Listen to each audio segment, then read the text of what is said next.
What do you do on Sundays? We talk about Cate Blanchett, the acting, the costumes, the awards, but mostly the Blanchett of it all. Oh, I'm not acting. You think this is a love affair? I saw you, Erica. Meeting in the middle.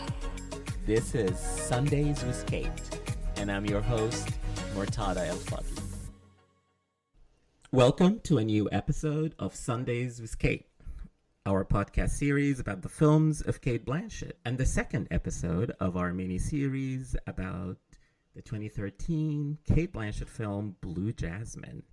Today we'll be talking once more about Blue Jasmine, but also about its connection to Tennessee Williams' A Streetcar Named Desire.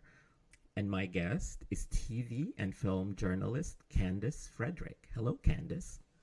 Hello. So exciting to have you on the podcast. And I'm excited to be here. Usually I start asking my guests about a few questions about Cate Blanchett herself before we dive into the film. So do you remember the first time you saw a Cate movie, or you saw her in a movie or on stage? I have not had the pleasure of seeing her on stage, but the first time that I recall really being just completely floored by her performance, was in Notes on a Scandal. Mm-hmm. Whatever year that was. I recall that very distinctly because I had a lot of opinions on that movie and the story and her character, and I thought a lot of that was due to the complexity that she brought in her performance, and she's just that girl. Like she's very, very good at provoking a lot of emotions from her audience. She is, and Notes on a Scandal is also one of my favorite performances of hers. So what do you think of when you think of Cate? Usually with somebody who's had a career like hers, which is over 20 years now, people have impressions of the actor. What's your impression of her? She seems to be incredibly devoted and committed to every character. And I mean, I'm saying this even for, like, I saw her most recent movie, Where'd You Go, Bernadette, which I did not like, but she has such a thoughtful and compassionate approach to her characters, mm-hmm. and such a classical approach, which I can't really explain. It's just something that it's so apparent that she has such a theatrical background and mm-hmm. Just very well trained and knows how to use just her body and her eyes, which is extremely important as an actor to draw in the audience. So she just seems to be that kind of full package where it's almost like a throwback of old school. How you learn how to act back in the day, like in a very kind of like almost Shakespearean trained. Yep. And it's great that you brought that she brings a theatricality to her performances, because this is a good segue to start talking about Blue Jasmine and Streetcar, because Cate is known as a theater actor and has played Blanche Dubois on stage in a production by Liv Ullmann that started at Sydney Theatre Company and toured. And I was lucky to see it here when it came to BAM in Brooklyn. And Jasmine is definitely a riff on Blanche. And I think the fact that about maybe 4 or 5 years before she shot Blue Jasmine is when she was doing Blanche Dubois when on stage. And I think that was like the perfect training to then give this performance that is, I think, really astounding. It is. I mean, and certainly worth every award that she received for it. It's funny because yet again, I walked out of another Cate Blanchett movie and didn't even realize how much it resembled or was inspired or is related to A Streetcar Named Desire. Until I was in the elevator with other people who had just seen it, who had just left my screening as well, and they had mentioned that. I was just so transported to her world, her character's world, mm-hmm. that I completely detached it from everything else. But of course, the comparison is extremely valid for sure. But I remember just in the very beginning that I did not that wasn't my immediate thought. And I think that's because you're just astounded by the performance itself. Because there are a lot of like character and performance driven movies, but this is one that it's just, if it's not for the performance, I think it will be a completely different film. And it is as successful as it is, I think, because of the performance. So I totally understand your reaction.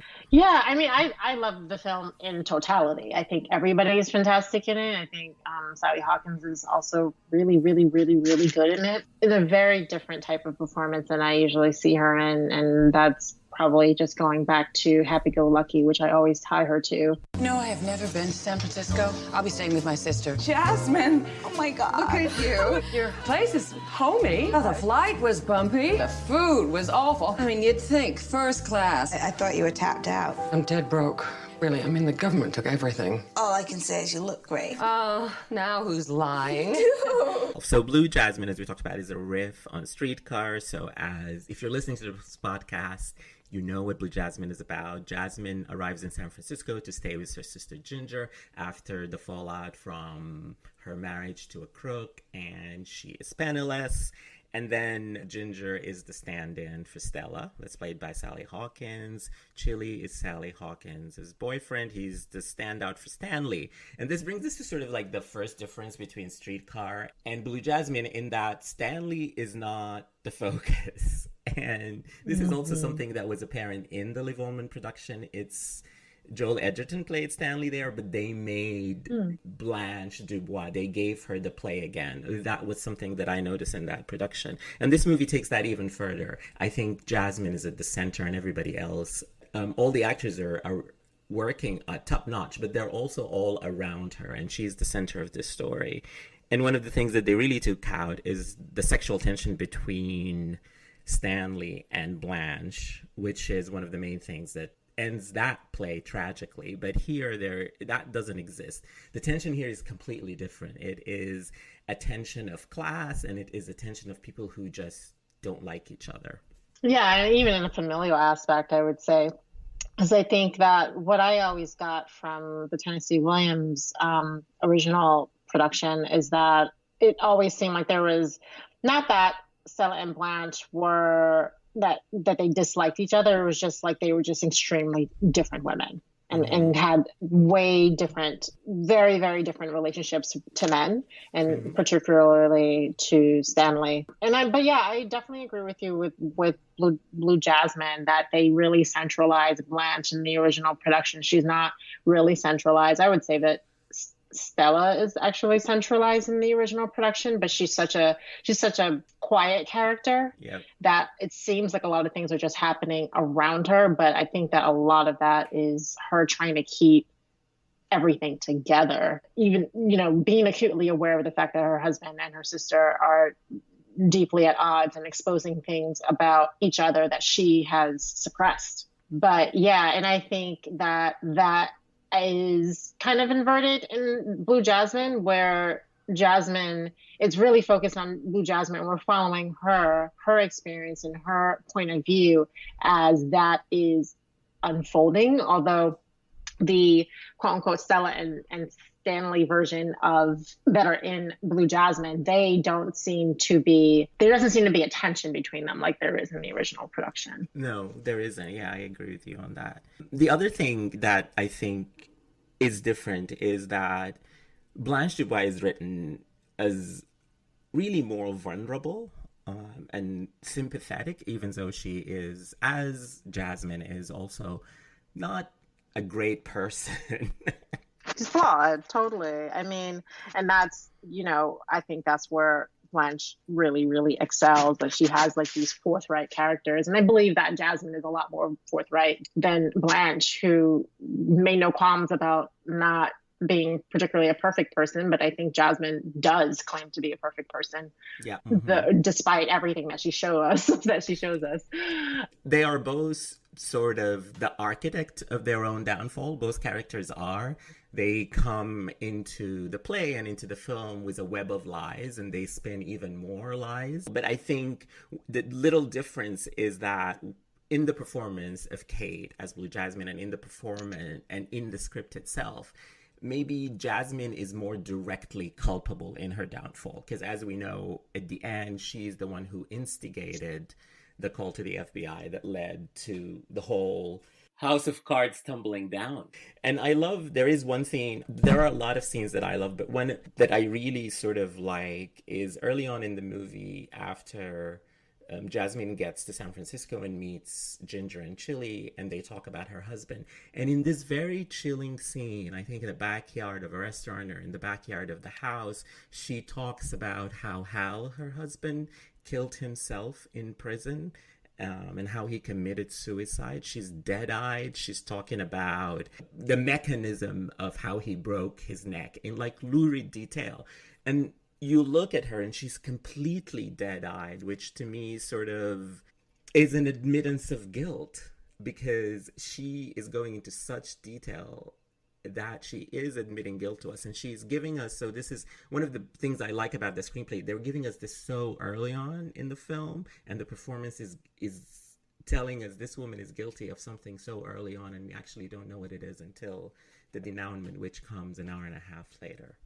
Yeah, I mean, both Jasmine and Blanche have always had a sort of detachment from reality, and when they talk about it to other people out loud, it becomes skewed. It becomes very, it's like, it's fine, or it's like, it almost seems, they present it very de-escalated, even though it's such something that is such a large, profound thing that just happened, or that happened.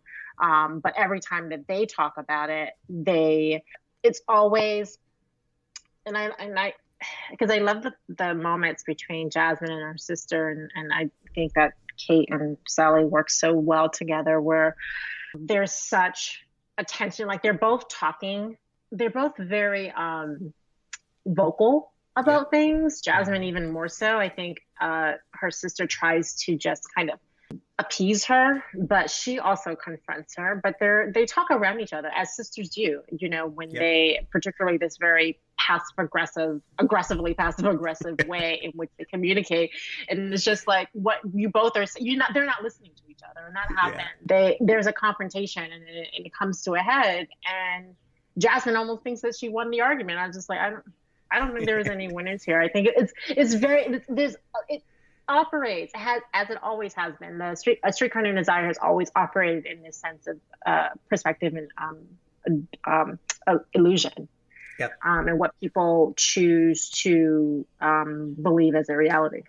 There's always microaggressions in all the scenes between Ginger and Jasmine, to your point. I remember even early on when they first meet in Ginger's house, and Ginger incredulously asks, "Did you fly first class? I thought you were tapped out," that's just one. There's so many things. And then when Ginger is in the flashbacks, when Ginger is visiting Jasmine at her home in New York, she can't believe that she has to spend 5 days with her sister. And she's like, "My God, 5 days," which is also one of my favorite Cate Blanchett line deliveries, that "My God, 5 days."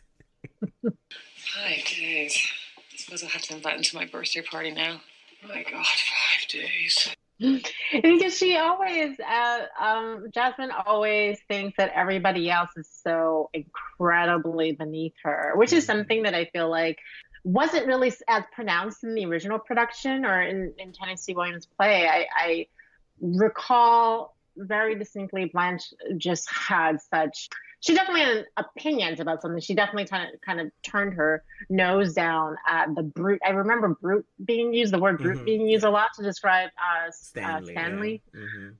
There wasn't a patronizing sense that she had towards Stella, not as pronounced as it is in Blue Jasmine, where it's almost it's so palpable at every time they occupy this space. Yeah, I agree. I mean, I think Jasmine hates everyone except, like, everybody associated with Ginger, she looks down with her ex-husband, Chili, the friends she meets, the date they set her up with, the job they get her at the dentist, all of these things that they're doing to try to help her, she's always looking down. She doesn't think anything that's going to come from Ginger or Chili is going to be to her standard, whatever it is, that standard she thinks is. And this is something like, I think there is this class tension between the sisters, and and between the flashbacks in New York and the reality of Jasmine today in San Francisco that, to your point, came from Streetcar but is more pronounced in Blue Jasmine. There's a lot that's muted in the very early Tennessee Williams play that I think probably just with the evolution of time and the way in which we talk about gender relationships now is a lot more pronounced, and we have that space and language to really confront that in a more distinct way. Yeah, totally.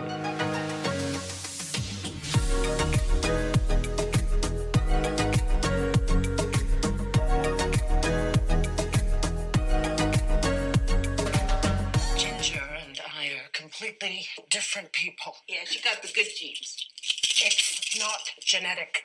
You can't always blame everything on your genes. If you're prepared to work hard and not settle. You mean Augie? She means me. Oh, who do I have to sleep with around here to get a Stoli martini with a twist of lemon? So is there a particular scene you want to highlight or talk about? The first time that Ginger and her husband really try to sit Jasmine down and say like they try to kind of talk some sense into her. Thing that I liked the way in which Cate handled that, or Jasmine, because she's showing Jasmine really kind of hear logic and make the decision to completely turn her back on it. And it's like, these people are wrong. These people are, don't have her best interest in mind. They can't even live up to her standards. It was just like this constant, she's constantly balking against everything that they were trying to do. Yeah. Yeah. And I think that's also in the scene where Chili and his friends are watching a game on TV, and Jasmine is like, can you lower the volume down because I can't study? And they're like, what are you studying? What are you trying to study? Which is another one of those plot points, is she's such a self-sabotager that she's putting so many roadblocks in front of her. She wants to be an interior decorator, but she can't be an interior decorator unless she gets some degree, and she can't get some degree unless she learns how to use computers, which is, I'm like, what is that? So she's putting so many roadblocks, and they're just like, well, what are you trying to do? Like, tell us. And she can't. At the same time, she can't explain why, and she can't take the help they're offering her, the advice they're offering her, because in her mind, they can't offer her anything that she can use. Right, because it's just like anything that results to whatever lifestyle they're living is where she doesn't want to go. She likes to move, or likes to disassociate herself from it seems like how she grew up and her relationship with Ginger. She likes to think that she had always been the person that she is today. Mm-hmm. But when she has to confront all these people and all these things from her past, it rattles her, because now she doesn't really know how, like, she's still trying to hold on to this very like this sense of reality that she has that is not at all everyone else's reality. And so when she goes there, that forces her to confront, that she has a problem, but she also fails to confront that. Yeah. Although she has every opportunity to. She is so self-delusional. It is. Mm-hmm.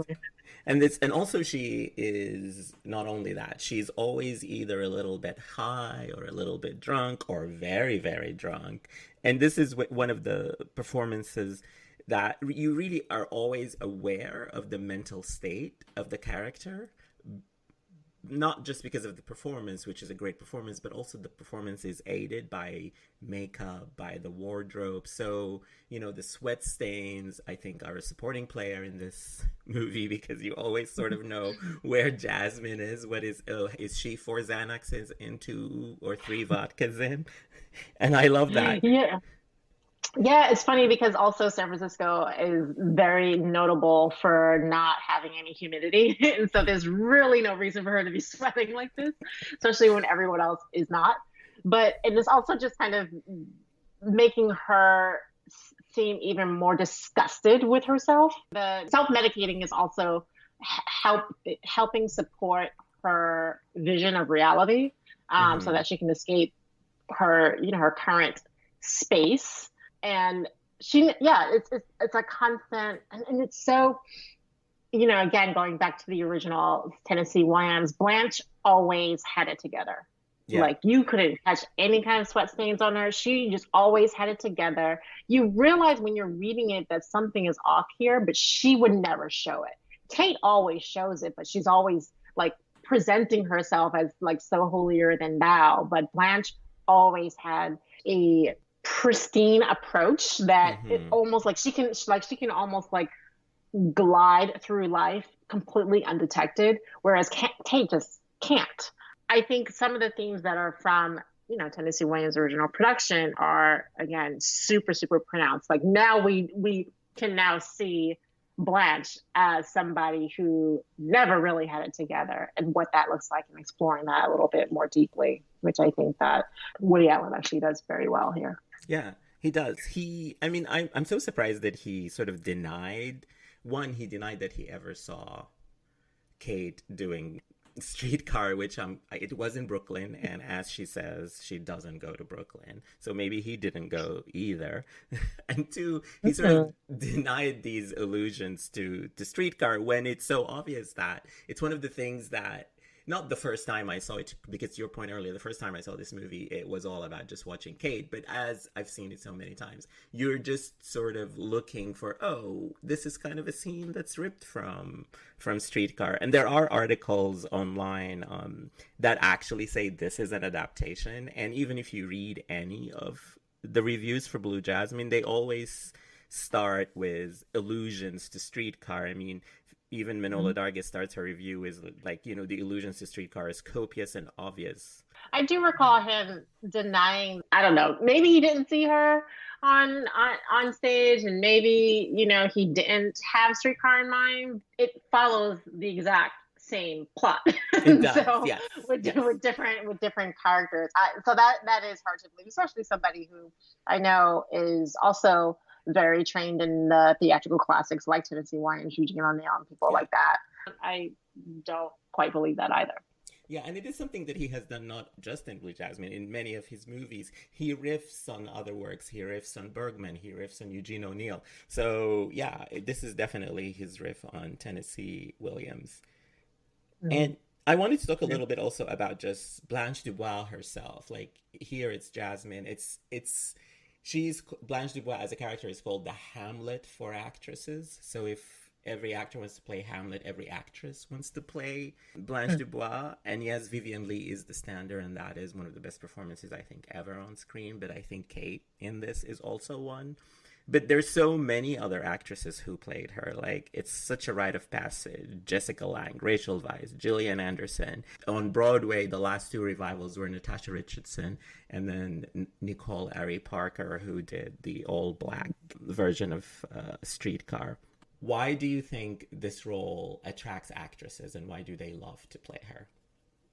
Oh, man. I mean, Blanche Dubois is, excuse me, one of the most interesting female characters I've ever read and seen on screen. She is very deeply flawed, and I think as time progresses, I mean, that original play was written in the 50s? In the 40s. 40s. We are talking about mental illness and suicide so extremely differently than we did then.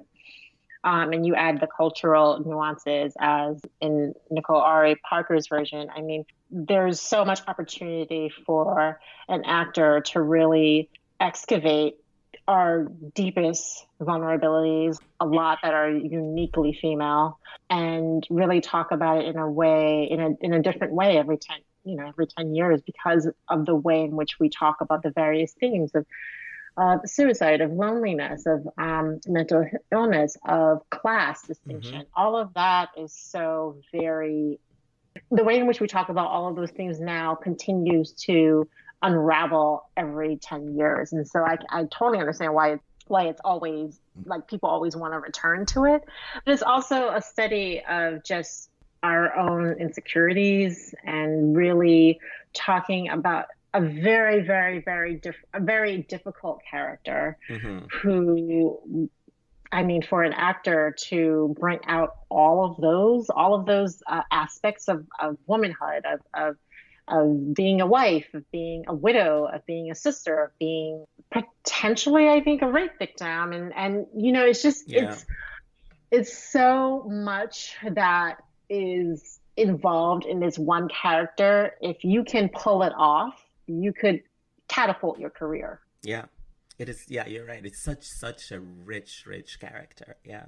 It's so beautiful, like, to see it. I've seen Cate do it. I've seen Vivian's movie. Like, and each time you see something different. Yeah, and one of the things that I also thought about the first time I saw this film, I actually wasn't thinking of Streetcar. I was thinking of Jenna Rollins in A Woman Under the Influence. Because Blanche is also, like, her imprint and her influence as a character is not just in the many actresses who played her on TV and film and screen, but also in other characters, in other performances of actresses who seem to be doing Blanche, even though the story is not Blanche, which is sort of what I call the women unraveling. And of course, the gold standard for that is Jenna Rollins in A Woman Under the Influence. So we've seen Blanche, inspire even other performances. I call those women, just because I'm a huge Almodovar fan, that I call these women on the verge of a nervous breakdown. Yes. I say that for that entire genre of women. Because including Jenna Rollins' astounding performance in A Woman Under the Influence as well, because it's just like these women who are pushed to their brinks, either by their own means or societal or familial, and they still have to navigate life in public with, like, often among a bunch of people around them, and they're often screaming for attention, screaming for help, but also have so many other responsibilities that they have to occupy as well. And also, appearances, the same thing, Blanche and Stella, as well as Jenna Rollins and Jasmine as well. You have to keep appearances, but you also are falling apart, and there's also no one to talk to, and also you don't want to talk about it. That's a lot that really identifies with just what it is to be a woman today, and being a nurturer and being a provider, and having to occupy all these spaces and just very rapidly, increasingly unraveling internally. Mm-hmm. And I love that you brought on Almodovar, because of course he made a homage to Streetcar, to actresses, to Jenna Rollins, with All About My Mother, which he, the movie was inspired by all of these, by Opening Night, Jenna Rollins' movie, by Streetcar. And he gave the dedication at the end of the film to all of them, and included Bette Davis, although Betty never played Streetcar, but she has played a lot of women on the verge of a nervous breakdown, like you said. Totally. Totally. So, yeah, I mean...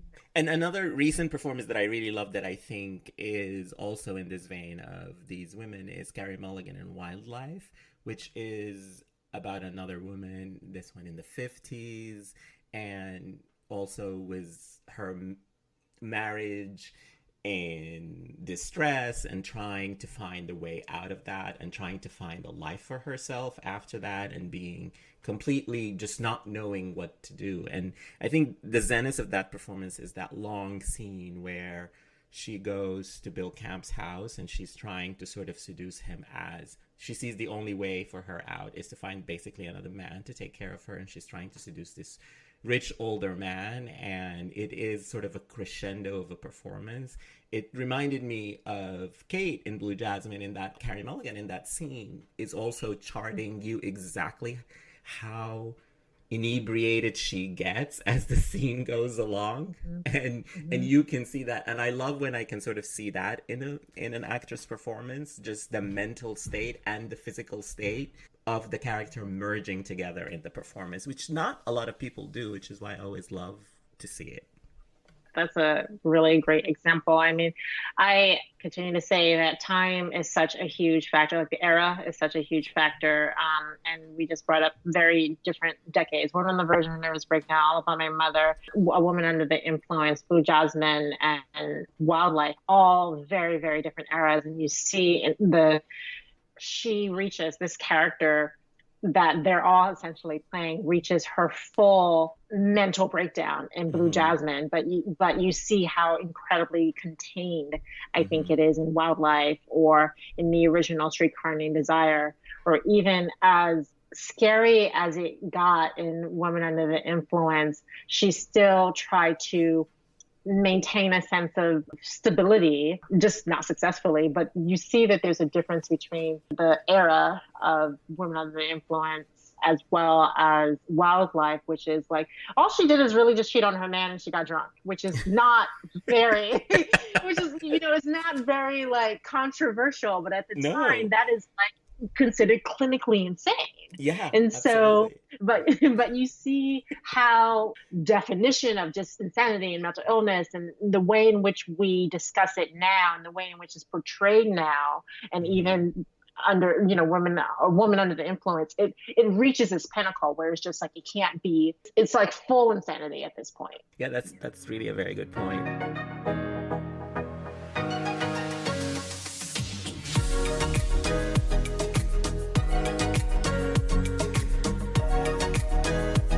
I wanted to ask you also, you've mentioned that you really like the film. Did you have any quibbles with the screenplay or the film?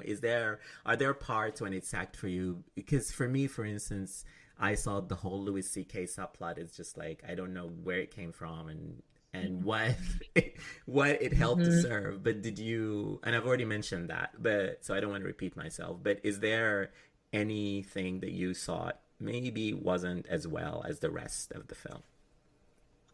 I remember really loving it. I actually just never remembered Louis C.K. and it's such a deviation from any other adaptation of this material. So I'm thinking particularly of Alec Baldwin's character. Oh, how? Who, yes.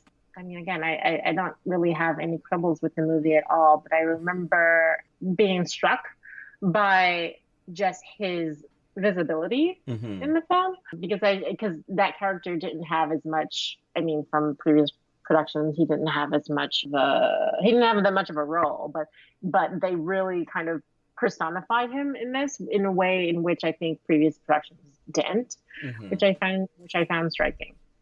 Yeah. I mean, what I liked about what Alec Baldwin did in the movie is that he knew who this movie belonged to. And he did that the year after with Julianne Moore, although I think he's more effective in Blue Jasmine. It was Julianne Moore in Still Alice. And I don't know, both actresses won the bunch of awards for these performances. Yeah, it's interesting because he's not really seems to be an actor who ever really does that, but those are two examples where he does. It's like, oh yeah, that is true. But yeah, that's not something. Yeah, that you're right. He's usually very big and showy. You're totally right. Yeah, and I mean, I love Cate Blanchett's performance in Blue Jasmine, but I also really, really love the way in which those two sisters, they both are written, but also just their dialogue with each other and their dialogue separately, I think is also really well done. Blanche is such a distinct character, such a memorable character. But again, I maintain that Streetcar Named Desire is really about Stella seeing a lot of what's going on in her life. It's about these two very important relationships in her life and what they say about her. Yeah. And what they say about each other. But there are more conversations between the Stella and Blanche characters in Blue Jasmine than I've seen anywhere else. Yeah. And they're really that's where we're really getting to the heart of what's going on with Jasmine. Yeah. You know what I mean? Where we didn't, at least not in that way in previous productions. But you could do better than Chili and his drunken loser friends. If I thought I could do better, I would. But so far, no one's beating my door down. He's sexy and he doesn't steal. Okay. Do you always have to read those stupid, sarcastic dicks?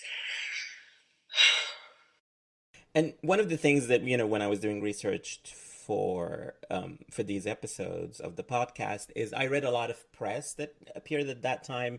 One of the stories that Sally Hawkins mentioned in several interviews is that she and Cate were the only two cast members who were given the whole script, but they met while Cate was in New York doing Uncle Vanya. They met to flesh out the characters, and they built a backstory for Ginger and Jasmine, you know, which I think, to your point, that is why their scenes together pop.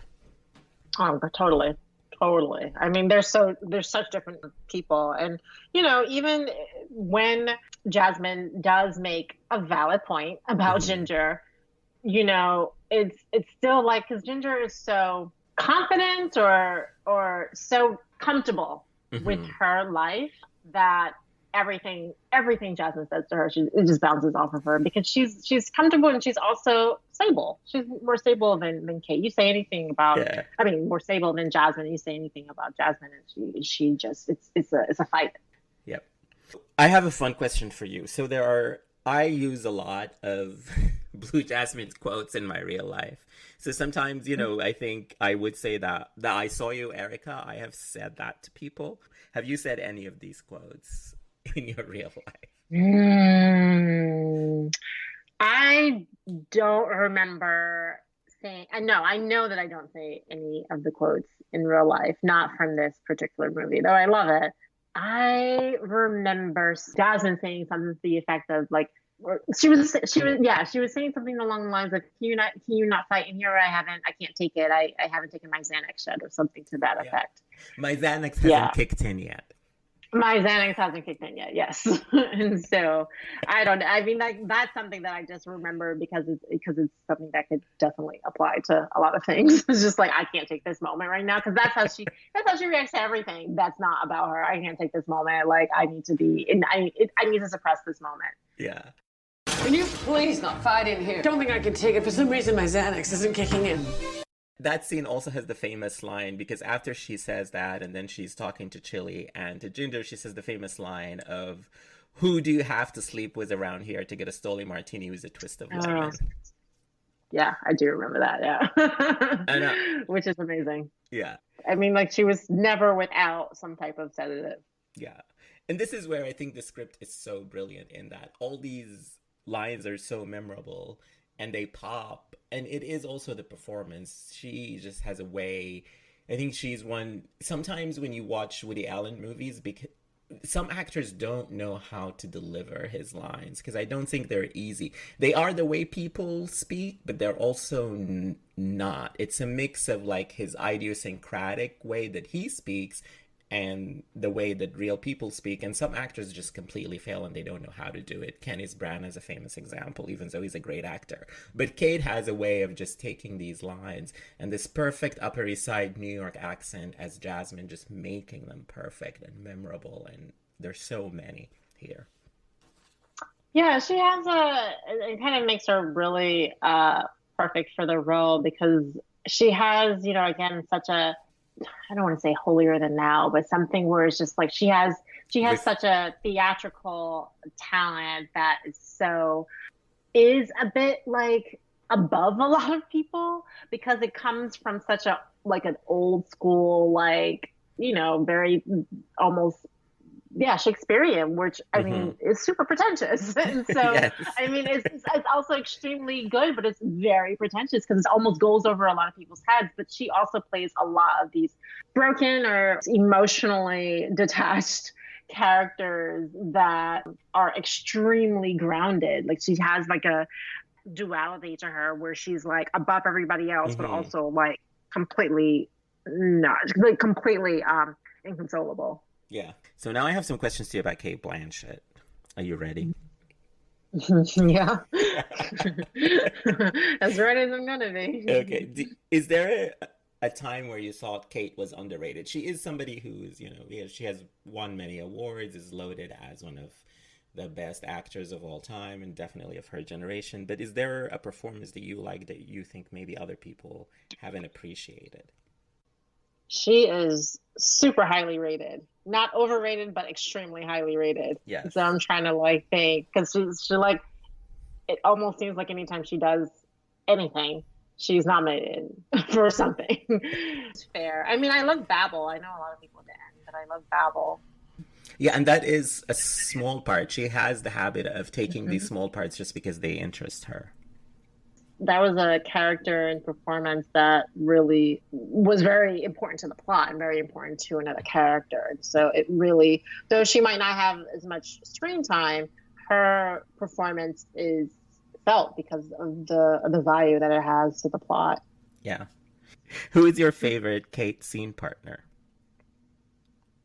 Judi Dench in Notes on a Scandal. Yes, that was such a brilliant duet. I love that too. Oh, absolutely. I love that. Like, I love that movie so much that I immediately read the book afterwards. Oh, wow. It's a movie has a lot on its mind, and it's a thriller, but it's also fun, but it's also tragic. It's a lot of things. Yeah, I mean, it's also just like extremely controversial, and it's another character that we're asked to make a moral decision, and like our own morals are compromised as they are for her. And that both of them, I mean, they're both tremendous in that movie. Oh my God, yes. And very, very, hard characters to play. I mean, I think like the scene that sticks out to me is when Cate's character is putting on makeup, which I always love a good crazy makeup scene. I love that in Us either.